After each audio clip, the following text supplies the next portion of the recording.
folks, and welcome to the post-race show for the Domino's 200 at Auto Club Speedway, round 2 of Season 3 of the Canadian E-Motorsports Network NASCAR Series. Geordie Carragher along with you, and tonight, after finishing second at Daytona, tonight the sauce was in fact the boss, as the number 94 Tornado Alley E-Racing Chevy of Leo Jamieson out of Atlanta, Georgia, he picks up his first win, and we've got Leo Jamieson on the line here with us. So first off, I know you're headed to another race here shortly, Leo, but congratulations on picking up the W in this one. Yes, sir. Appreciate you for that. That's another GTR win, baby. Hey, didn't even have to ask for it this time around. Got it straight ahead. So yeah, talked about it right off the top. It's been a really good start to the season for you. Second at Daytona last week, taking the step forward this time around. So obviously with the solid form that you've had, nice to kind of get that first win or initial win into the books this early in the season here for you. Yeah, that was big. That was the goal tonight at Auto Club, one of my favorite tracks, one of my better tracks. So I was very much looking forward to this tonight, and it paid off there in the end. Some preparation before the race. Yeah, and yeah, you talk about the way tonight at Auto Club kind of unfolded.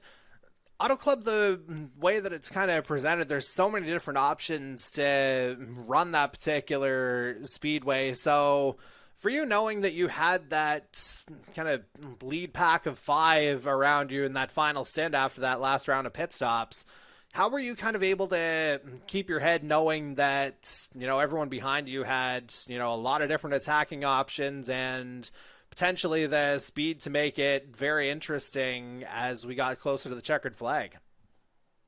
Yeah, I came out a lap after AJ, and I wanted to push him a little bit so we could get a good lead, because I knew there were fast cars back there on the same set of tires as I was.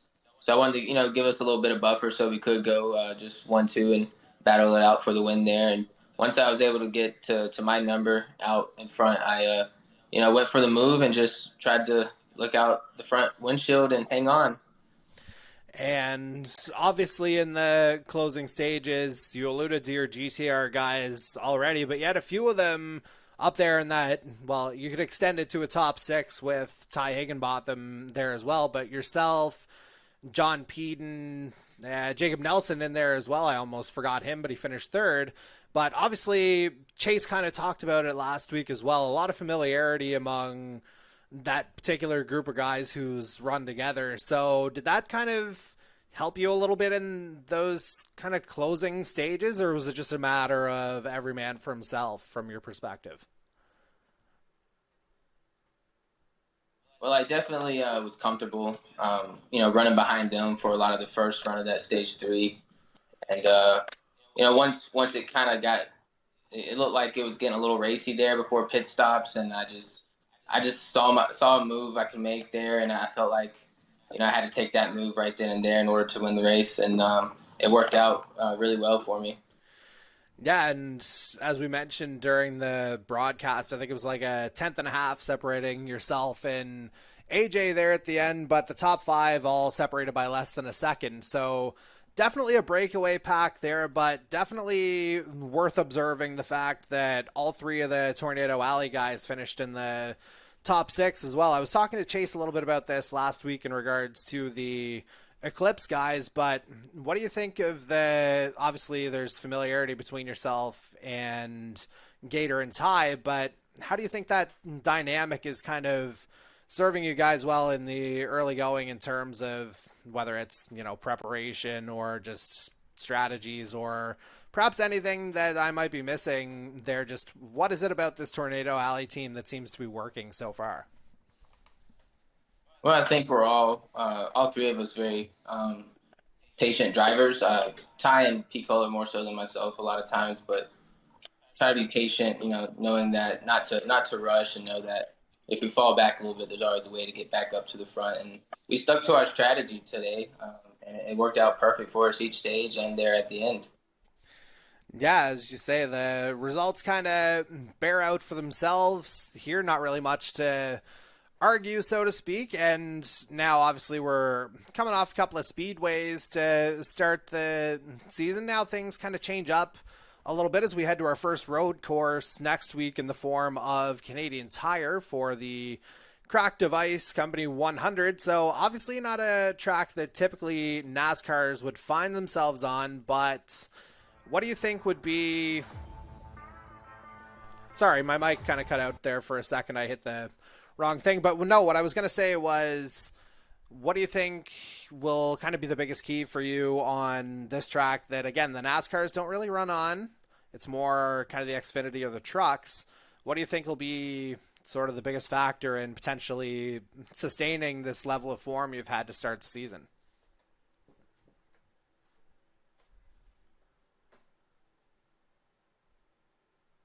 Sorry about that. Yeah, I think it's going to be key to just get some laps in, some practicing at the track beforehand. There's a lot of good road course drivers in the field. I already know of a lot, at least, a couple handfuls that are going to be good there. So it's going to be tough, but again, getting the win in the second race of the season right there was crucial. So I don't really have to, press too much at a road course. I could just, get through it, get what I can get there, and then move on to the next week. Yeah, and you mentioned the kind of number of drivers who could potentially win this.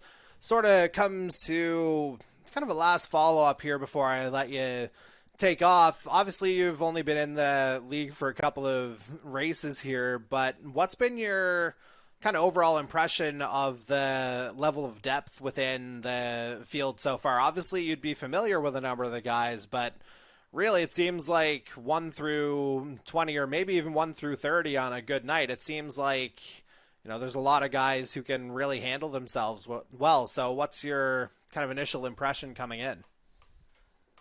Yeah, it's a pretty stout group, very clean group. That was first initial thoughts. Everyone's pretty respectful around one another. Gives a lot of room, race is clean too when we get racy. So that was what stuck out. There's a number of tough. I'm sorry, I think I cut out right there. There's a lot of tough drivers in here. So you really just have to be on your P's and Q's each week, qualify good, try to stay out front as much as you can.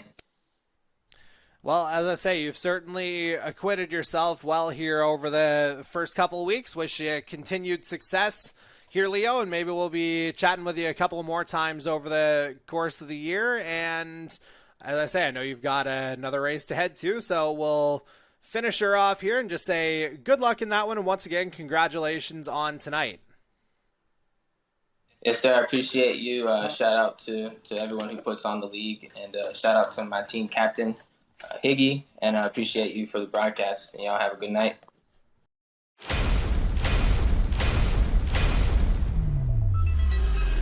3 wide coming through the turn here.